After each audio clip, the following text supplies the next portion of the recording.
on the surface, what we're led to believe is men have it all their way. But you don't have to dig really deep to see the stats don't show that. Prison population, largely male. Homeless, largely male. Drug addiction, alcoholism, largely male. Suicide, largely male. So something ain't right. Something isn't working. So there's really only two ways to look at that, I believe. You can either say there's something wrong with men, because why would we be acting like that otherwise? Or we say that the society that we've developed doesn't really support boys turning into healthy, happy men. That's why I think men need help, because they're crying out for it. And as is the case with men, often silently. But men are hurting. And when men hurt, they hurt people around them, whether it's by checking out, suicide and the devastation that happens with that, or what comes with isolating themselves, heavy drinking, crime, abuse, all the things that come with men being dysfunctional. I have some tools, I have some expertise in a field where I know I can help men live lives they're happier with. And so if I know that, I can't keep it to myself. Otherwise, I don't practice what I preach.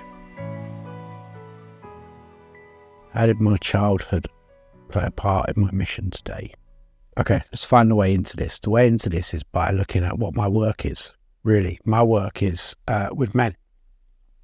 My work is looking at masculinity and how it shows up. It's about thinking how men can be the best versions of themselves so that we can make the world a better place for everyone. And so that's my mission, really. My mission is to help men, to help themselves, to help their families, to help communities, to help the planet, so that at least 50% of the population is keeping its side clean, its side of the road clean. And the role that my childhood plays in that is I was raised in a criminal background. My father was a criminal, a gangster. And what that means is you're largely living in the world of men, because it's literally by its nature, it's lawless. So those traits of masculinity, of, weirdly, you wouldn't think so, but like integrity, honor, competence, courage, all of those things, even though often toxic versions of those things, they become prevalent. And your safety relies heavily on being able to understand that system, understand the world of men, because it's a world of hierarchy and it's a world of significance. And if you're at the bottom, it's terrible. And if you're at the top, it's safer. My dad used to say to me, son, you're either predator or you're prey. And so I understood that very early on, that there's a bad place to be, and that is at the mercy of other people. So I got good at the games that men play. I got good at understanding the microaggressions, the jostling for power. I got very good at reading men, people in general, but particularly men. So when I got involved in men's personal development, for my own sake, very soon I moved into a more kind of facilitated role, because I had those skills. I can bring men together. I can read men fairly well. I understand how my tone, a well-timed joke, can cut through the nonsense and bring people together. My survival was based on that. So I had to know that. I heard a thing the other day where someone said about empaths, people who are empathic, that you're not an empath, you just had a traumatic childhood. You just had a dysfunctional adult in the house, and I think that's true. And I have that element because my dad was really two men. He was very violent and aggressive when he was drunk. Lovely, peaceful man when he wasn't. And so reading situations, and knowing where people are emotionally is what people consider to be empathic. Knowing what's going on for people, that's often comes from survival. And if you amplify that with a criminal background and an environment where you're never sure which version of your dad or your mum is going to turn up that day, you learn very quickly to be able to de-escalate and also know what's really going on so that you can manipulate So those traits of manipulation, of reading people's emotions, knowing what people's underlying drivers were, knowing how to be the peacekeeper, knowing how to be divisive as well as keeping the peace for my own usage. I had to learn that very quick. And so now I'm just flipping on his head and making that a positive thing. So I can bring people together, I can read people well, I can help people rather than hinder people. I think everyone comes to men's personal development either through inspiration or desperation. And I definitely came through desperation, although I didn't realize it at the time. Everything on the surface was going well. I was director of Rare Book Dealership. We were the coolest one in London. Everything was going really well, working in Notting Hill in the noughties, and all that went with that. And then it started going a bit bandy. I was drinking heavily. I was just kind of going off the rails. And luckily, the man who I was working for not only was a member of NA, but also was a leader within the Mankind Project. And one day caught me on the wrong end of a big night out, and he said, "Listen, you're fucking this up. I think there's this weekend you should go on." So, I went there with the wrong intentions. I went there kind of thinking, you know what, like, my boss wants me to go, I'll go. And then got there, and it radically altered my perception of men. The weekend I did was called the New Warrior Training Adventure with the Mankind Project, of which I'm still involved in now. And it radically changed my perception of myself and of men. I suddenly realized what fantastically emotional, yet powerful creatures we are. And that was the balance I'd never seen. I'd never had this idea of men where you could still be strong and powerful and get the things you want and show up how you want in your life and in your community, and still be vulnerable, helpful, supportive, nurturing of others. And it blew my mind. And from then on, really, I was like, I'm in. It didn't really take till a few years after that where I really hit rock bottom again, when my business collapsed and had relapsed. But the men who were involved in the organisation kept showing up to try and help me. And then that showed me another side of it. Not only are the tools good, not only is what I learn about myself is good, but actually people will really show up for me. That was what sealed the deal with me and men's personal development, actually, because I thought there are tools here.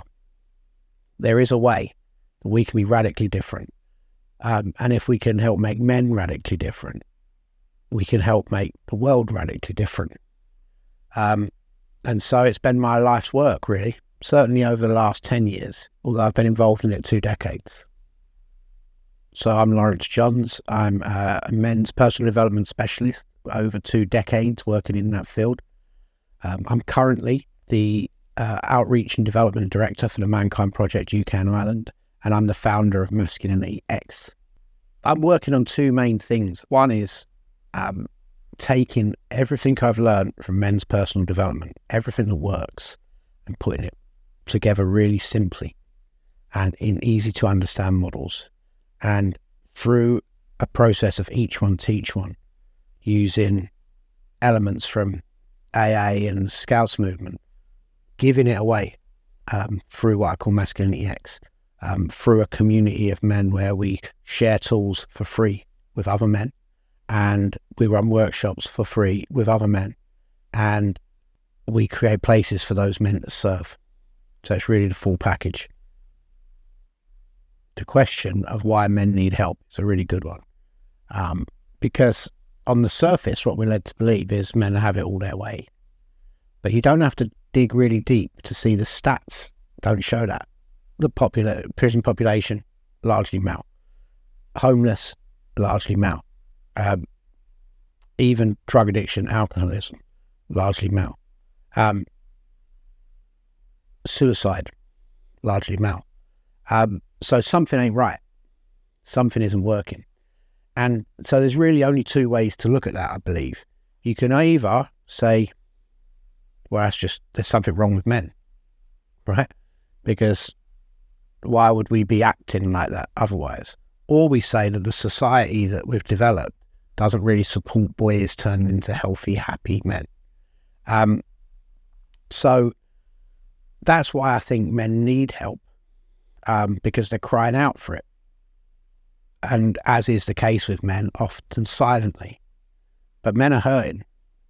And when men hurt, they hurt people around them, whether it's by checking out, suicide and the devastation that happens with that, or what comes with isolating themselves, heavy drinking, crime, abuse, all the things that come with men being dysfunctional.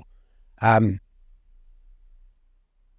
men hurt, they hurt others, and they hurt families, they hurt communities, they hurt the world at large. So,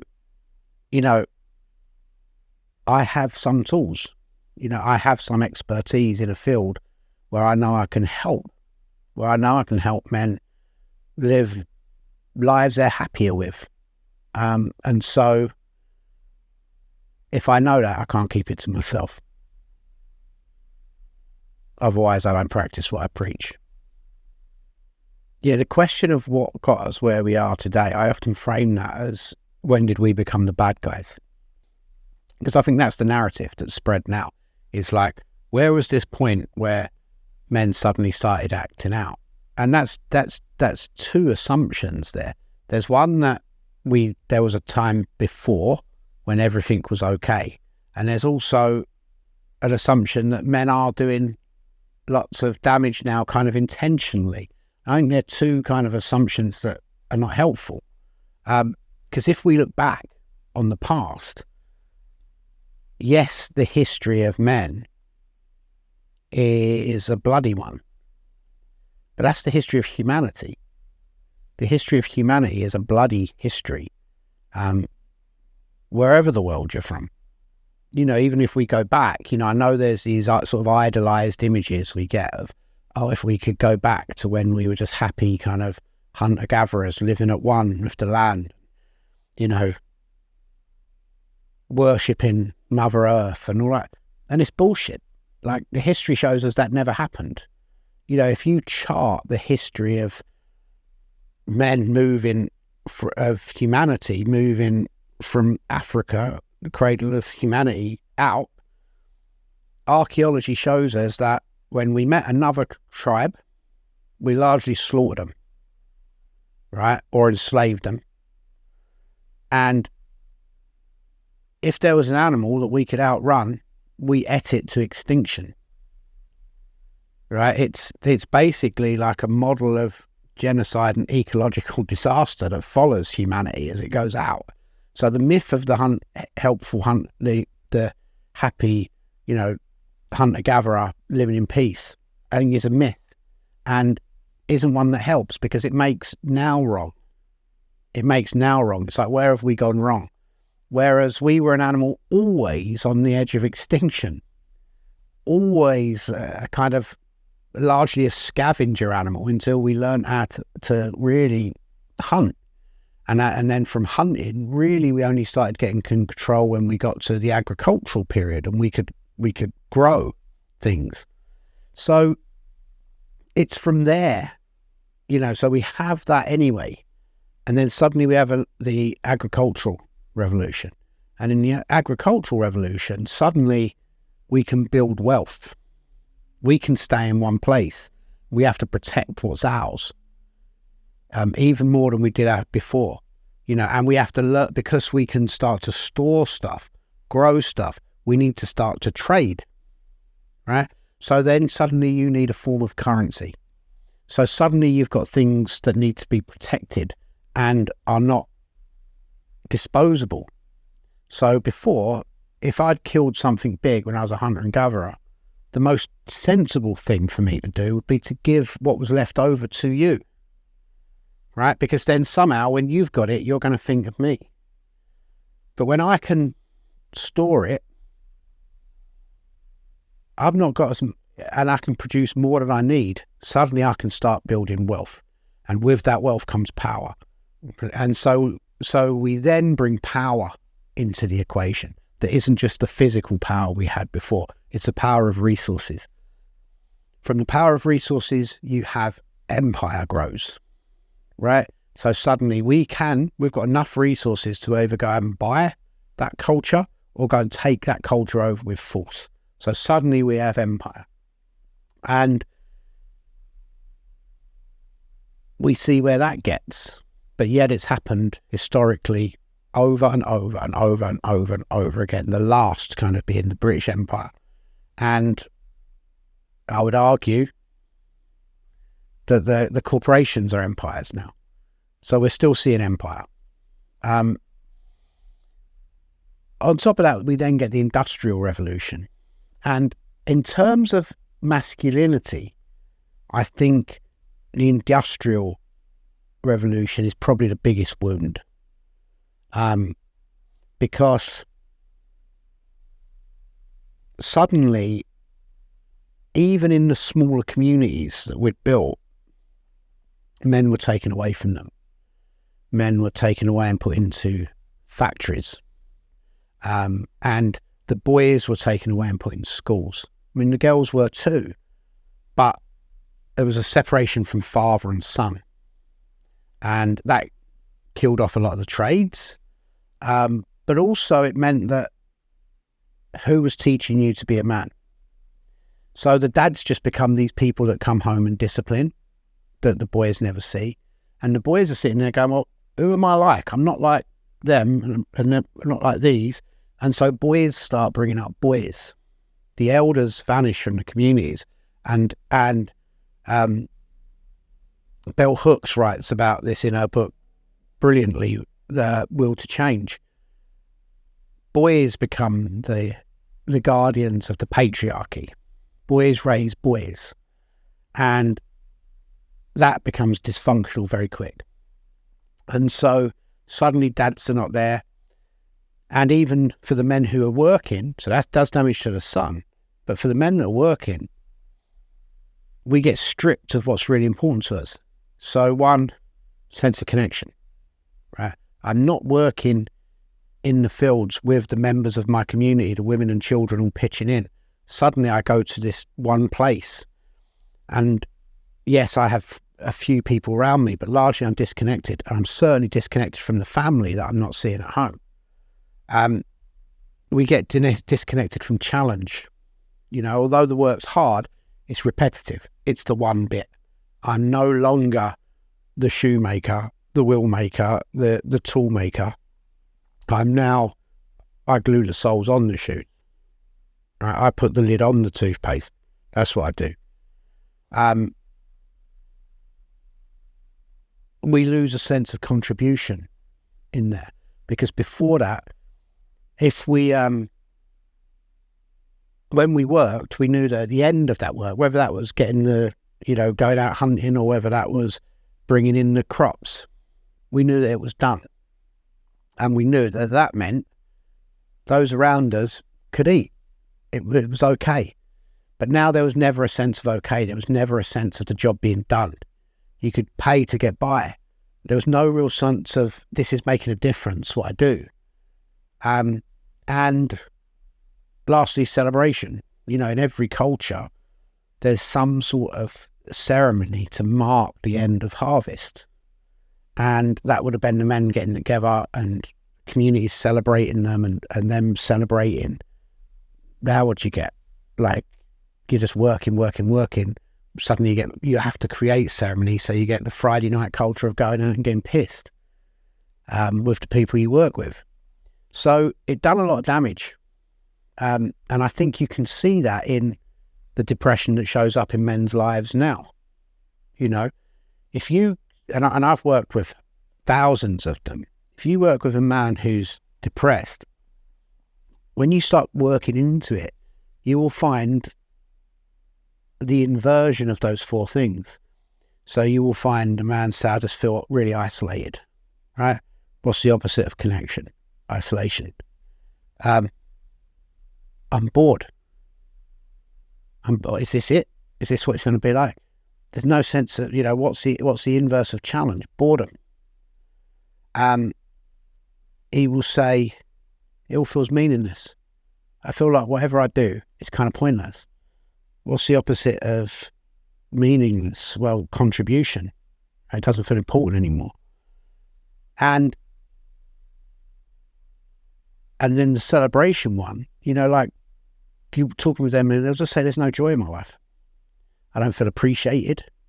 And I don't really have people to enjoy myself with. So they're not celebrated and they're not celebrating. So what's the antidote to that? Well, you've got to turn it on its head. You've got to bring those back in. You've got to bring some connection in. You've got to bring some challenge in. You've got to bring some contribution in. You've got to bring some celebration in. And if you look at how we would have worked before the Industrial Revolution, if you were depressed, which men can go to work depressed for years before anyone notices now. If you were depressed before and you would decide you weren't getting up, you weren't showing up, you weren't doing whatever, you were needed. So very soon there'd be a knock on your door, right? It'd be like, John, what's happening? And you'd be like, yeah, I'm not feeling that good. We don't care. You're getting up, you're coming because we've got to get the wheat in, right? Before the rains come. All right. So next thing you're out. Guess what you're doing? You're working with a group of other men. We all know men are happiest when they're working with each other, whether it be prodding a barbecue or building a fire. Like, we like doing stuff together. So you're getting a sense of connection being with those men. You're also getting a sense of challenge. It's going to be hard work. We've got to do it within a certain time frame. We've got to work together to do that. We might have to learn a different way of doing it.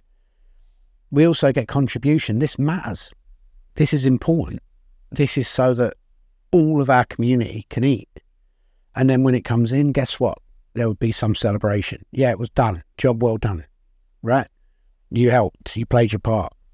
So for men's lives now to be happy, I believe we have to find ways of bringing those 4 C's in. We have to find ways to make sure we're connected, that we are challenged, that we contribute, and that we celebrate. I don't believe men are the problem.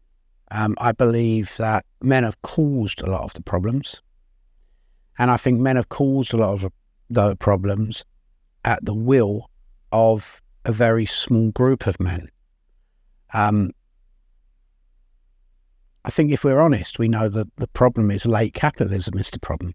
That's the problem. Where you can where too much power can be stored in one place. And just how it was disseminated was through men. So I think the system was the problem, but men were kind of like the stormtroopers of that empire. So I don't believe men are the problem. I do believe that men are the solution. And you'll hear me say it quite a lot. If, as a man, we have a choice. We can be the poison or we can bring the medicine.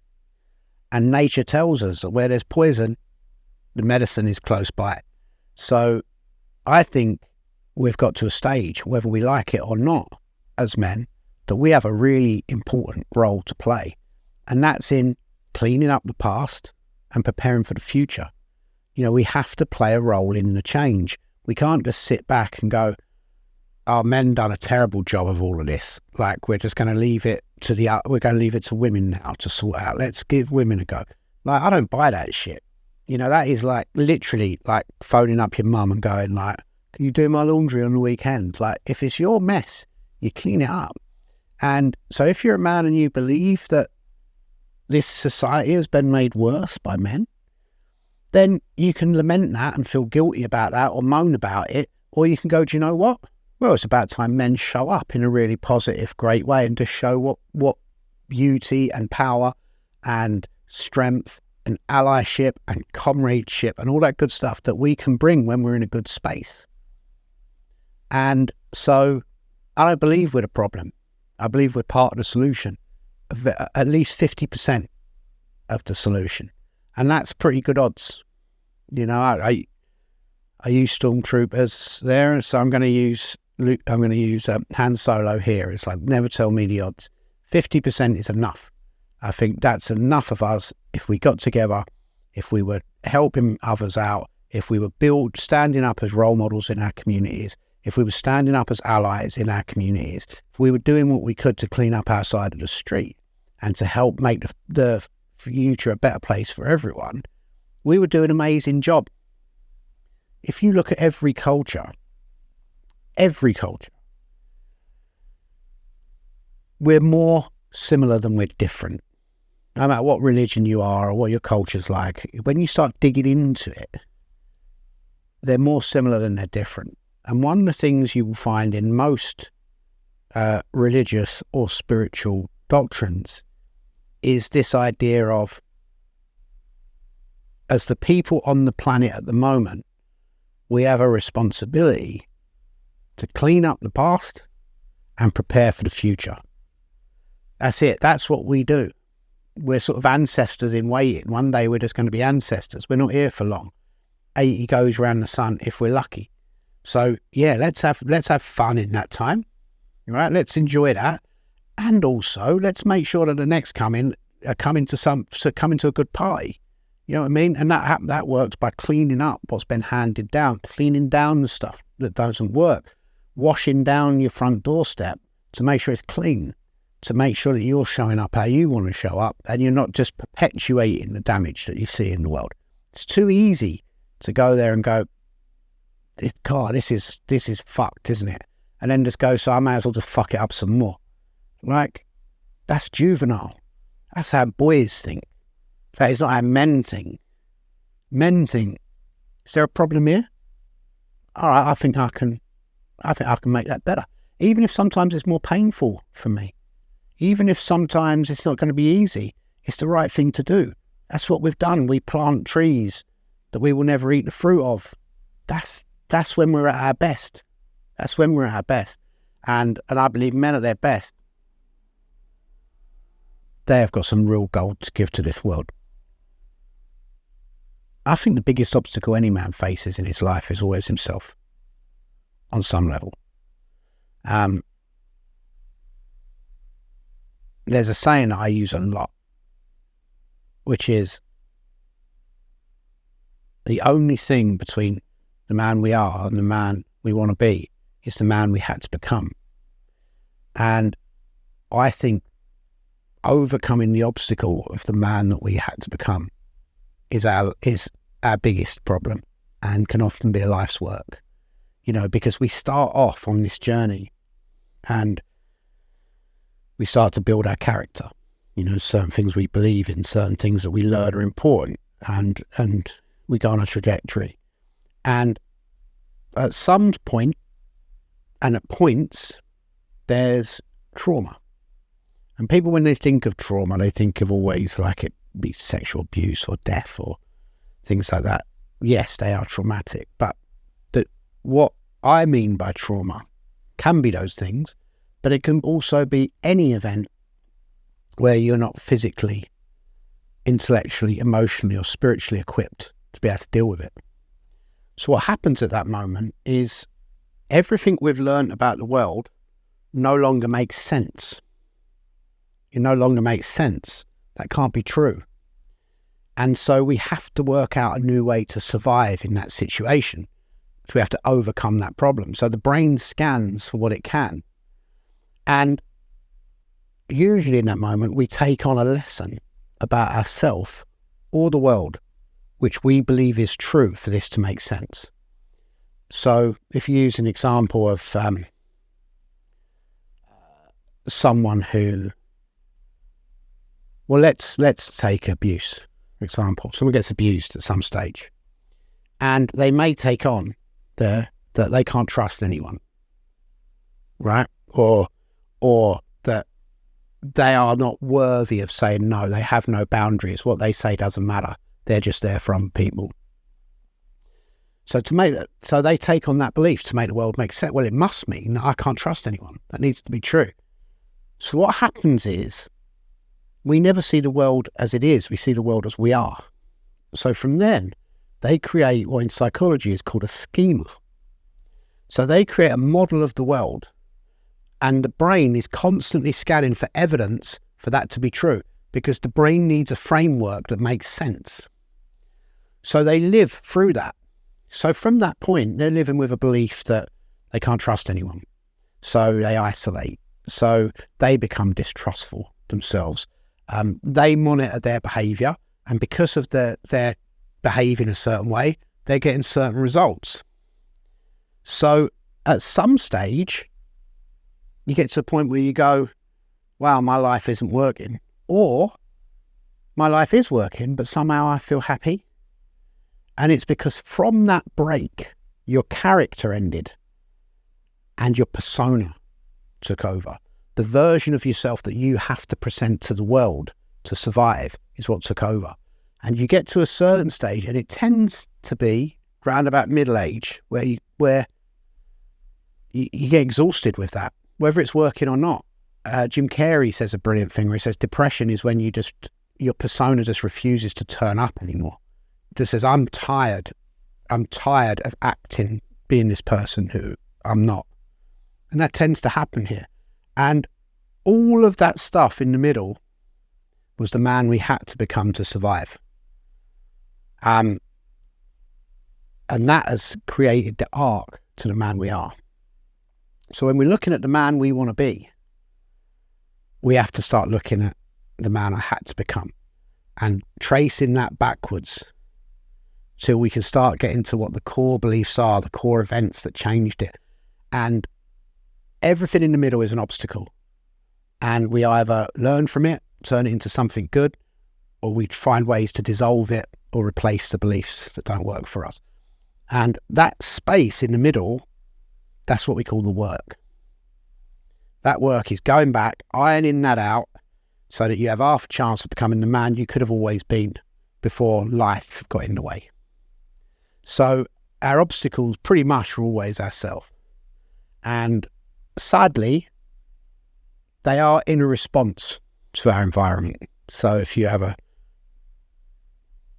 it's funny, I was almost going to say if you have a tougher upbringing, but one of the great things that I've learned, particularly from my involvement with the Mankind Project, is, and meeting so many different men from around the world, is I used to think that like I had a tough background, that means things were worse for me, right? And suddenly you go and you start hearing stories about like boarding schools. Like, man, as boarding schools, I used to think, these posh kids, they go off to boarding school and they get to ride horses and shoot guns and sail boats and all of that, right? And I'm not going to say there ain't advantages of that. But then a man said to me one day, just imagine what that's like when you're 10 years old and your family sends you away. And then suddenly you've got teachers who are not really around, or at worst, rough on you, because we're talking about the 70s, the 80s, the 90s, when things were very different. And you're living in that hierarchy of boys the whole time. I mean, it's a savage background. So I'm correcting myself I often think if you have a tough background, it's not about having a tough or a privileged background.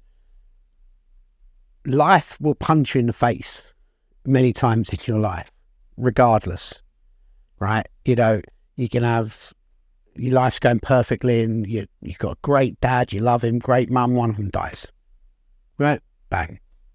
You know, suddenly there's an economic change. Bang. Look at all the people living, whether you're in Gaza at the moment or Israel, whether you're in Palestine or Israel. There's kids there whose life has just changed overnight. Parents gone, displaced, witnessed terrible things. It can happen to anyone, and it does.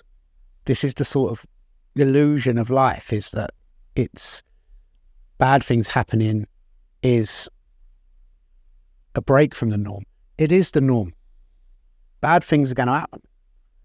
Even if you're in if you're lucky enough to be in a loving relationship with someone now, one of you is going to watch the other one die.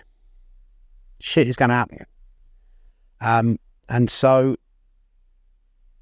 always being able to go back to character rather than persona, going back to who am I really, how do I respond from this really, how do I respond from my heart, what's the medicine I can bring to this situation rather than the poison, what's the lesson I can learn, where can I grow. Bringing those elements into your life is how we overcome obstacles.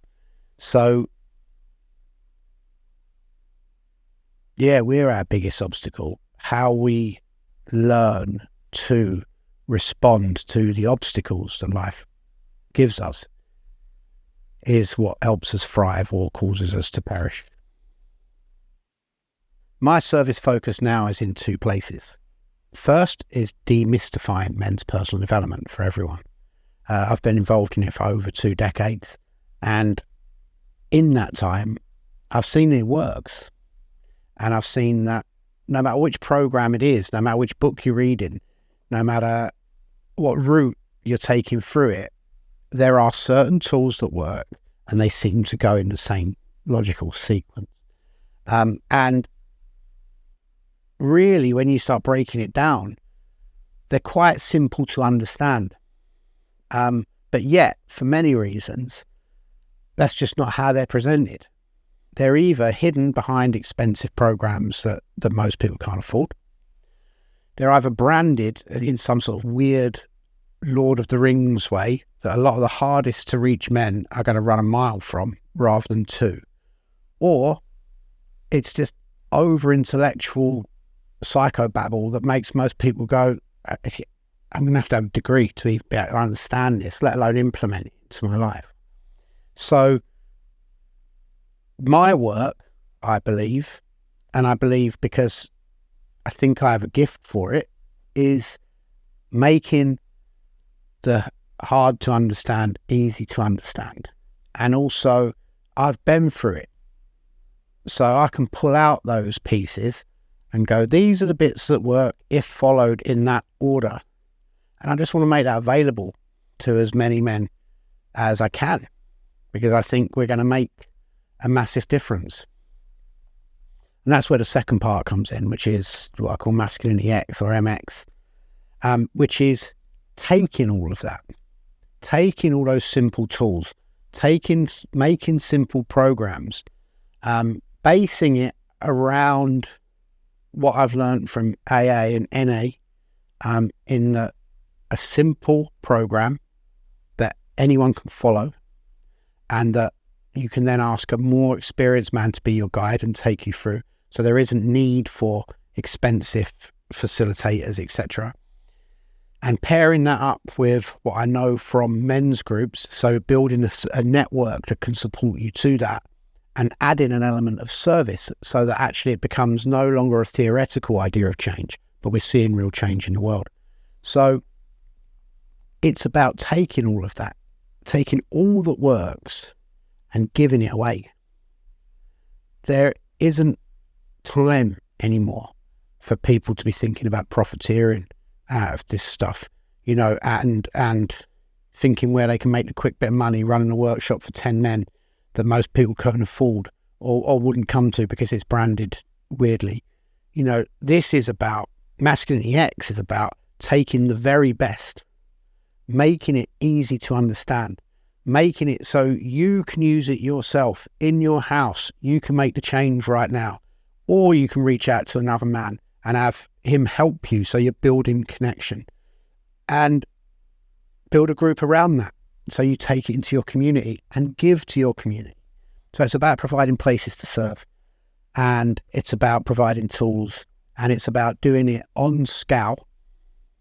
It's about doing it in a way that people can relate to and easily understand, and it's about doing it in a way where money ain't going to get in the way. Using a model where people give what they can, take what they need. I think it's the future of men's personal development.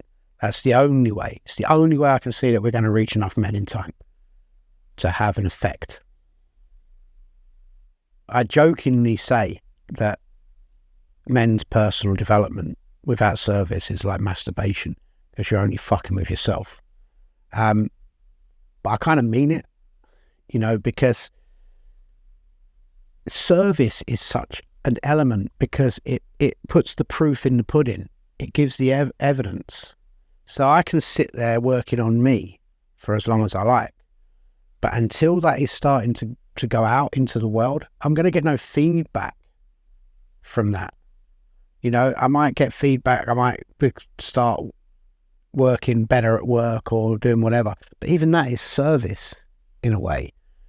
As soon as I connect with service to others, to service to something bigger than me, I become less important in a healthy way. Meaning I become important in that I'm a valuable resource that needs to feel well, eat well, be healthy, exist in the world in a healthy, happy way. But my focus isn't always on me. And I think that's where a lot of us drive ourselves mad. We're just thinking about ourselves over and over. What's working for me? How is it working? Where should I be? What should I be doing? How should I be feeling? What should I look like? Whereas as soon as we start serving others, suddenly we get our validation from elsewhere. Suddenly we build self-esteem. Suddenly we get a sense of contribution. Suddenly we get connection. We're often have to work with other people. I mean, we see it over and over again where someone will hit a tragedy. And I'm not saying that they would become grateful for the tragedy, but people who often hit a tragedy will come up with something like, they'll say, never again, that's never going to happen to another person. Or I'm going to just dedicate my life to making sure that never happens to another person again. And they connect to service. And their lives become richer for it. So we have to serve in personal development. Otherwise, it is just sitting there staring at my own navel, working myself out like the most attractive puzzle that there is in the world, right? If you want to make yourself feel better, find a big problem to try and solve and dedicate yourself to trying to solve it, because it's meaning that we want, not happiness, because we can't have happiness all the time. It's like saying that the sun should always shine. Nothing will grow. We need to have a sense of meaning. We all crawl through coals for meaning, right? And service is the best way to bring meaning. People often will say about their children, like, I'd die for my children, right? Fantastic. The challenge is, would you live for your children? That's the challenge. Will you serve them? Will you give them what they need? Will you make sure that they have what you didn't have? Will they make sure they were loved in a way that you weren't loved? Will you make sure they learn the lessons that you weren't taught, that you've had to learn hard? Will you exist in service to your children? Is a much better statement than I'll die for them. They don't want that. No one's ever benefited from a parent dying, right? It's living for people. And that's the same with personal development. The personal part is often the problem. We develop together and we develop through service. And that connects us to our highest version of ourselves. Our highest version of ourselves understands sacrifice and service to something bigger than ourselves. That's the noble pursuit.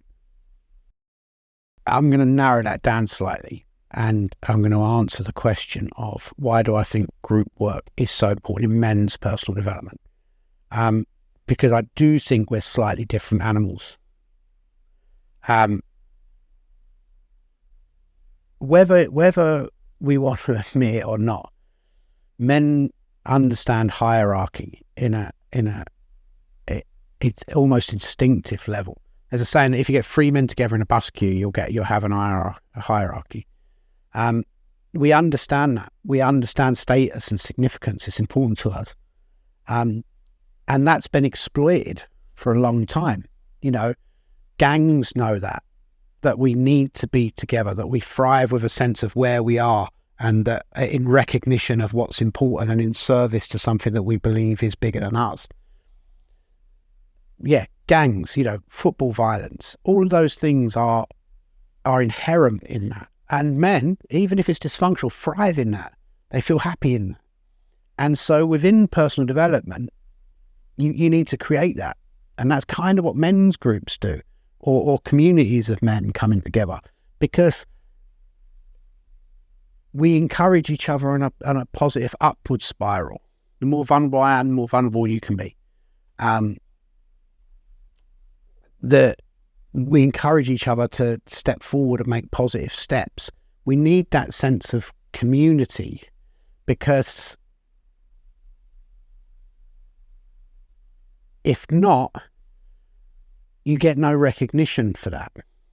It's in a vacuum. It doesn't exist almost. We need to see each other and feel the challenge of each other. And that's why I think, this is my personal belief, and many people will disagree with me, but it's why I think group work for men is more effective than one-on-one therapy or one-on-one counselling or any of those things. I believe it's more effective personally, because there's something different about going to someone who, even if they're saying they don't, it's being presented as having some sort of answer for you, right?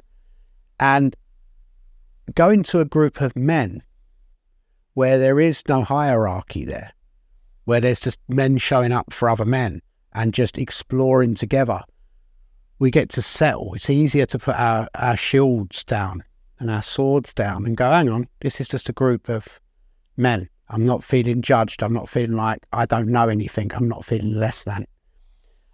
So I think that's why group work is so important to men, because we're a pack animal and we thrive in the pack, and a healthy pack makes a healthy individual makes a healthy pack, and we know that. We see it work the other way with gangs, and we see it work the other way with football violence, etc.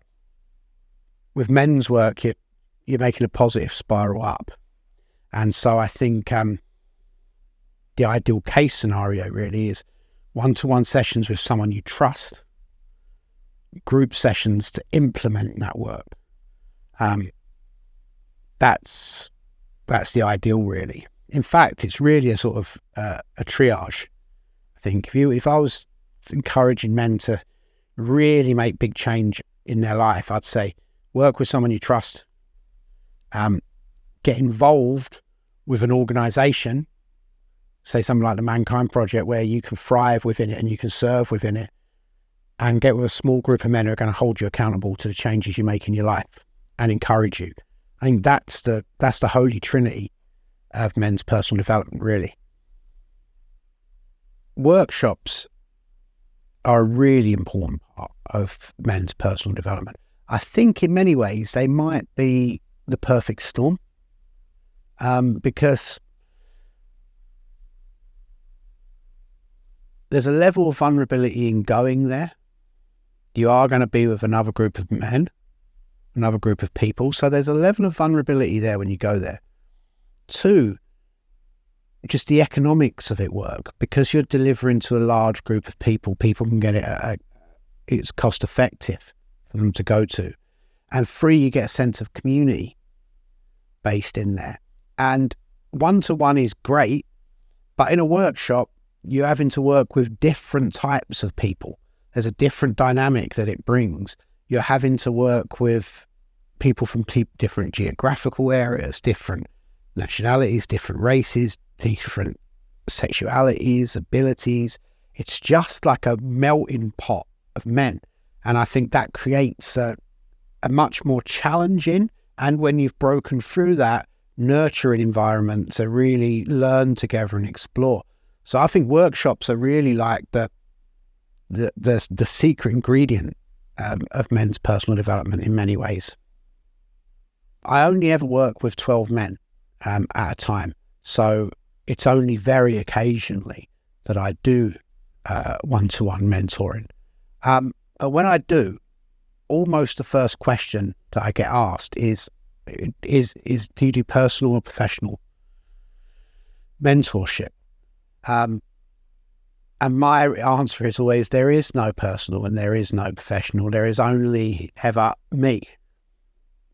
And everywhere I go, there I am. You know, there used to be a guy I knew very well who always used to say that. Everywhere I go, there I am. And it's really, really true. And what that means is my shadows, my foibles, my talents, my reactions, my conflict between character and persona, I'm going to take them into every aspect of my life. And they will affect the other. So you can't work with a personal or a professional aspect, I don't believe, without looking at it holistically.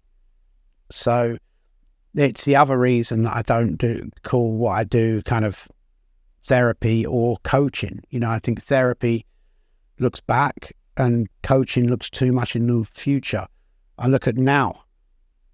I like to work with men looking at their lives now and looking at the past to be useful, looking at the future to look where we're going. And whether that be aspects of their lives that are personal or professional, I don't think it makes any difference. It's just overcoming the obstacles between the man you are and the man you want to be. It's all obstacles. And it's how we get over those obstacles, how we eliminate those obstacles, or how we learn to use them to our advantage, personal or professional. Because of the work I've done within the Mankind Project, because of my own journey, and because of the exploration I've done in the world of men's personal development over the last 20 odd years, I often get asked for my opinion quite a lot about men. I get invited to a lot of places to talk about my own journey and also aspects of men and masculinity and men's mental health and men's personal growth that are affecting us, our society today. And I love that role. I thrive in that role because I think there are challenges, opportunities that men are facing at the moment and that our society is facing at the moment. And I think being able to encourage men to have their voices heard and encouraging men to shut up sometimes and listen is a really valuable part of the growth and transformation that we're going through as men. So stepping back and being quiet doesn't serve anyone, but finding new ways to step forward and communicate with others and to share what's useful and to respond is more important than ever. I talk a lot about the need for men's personal development to be simplified so they can reach more men.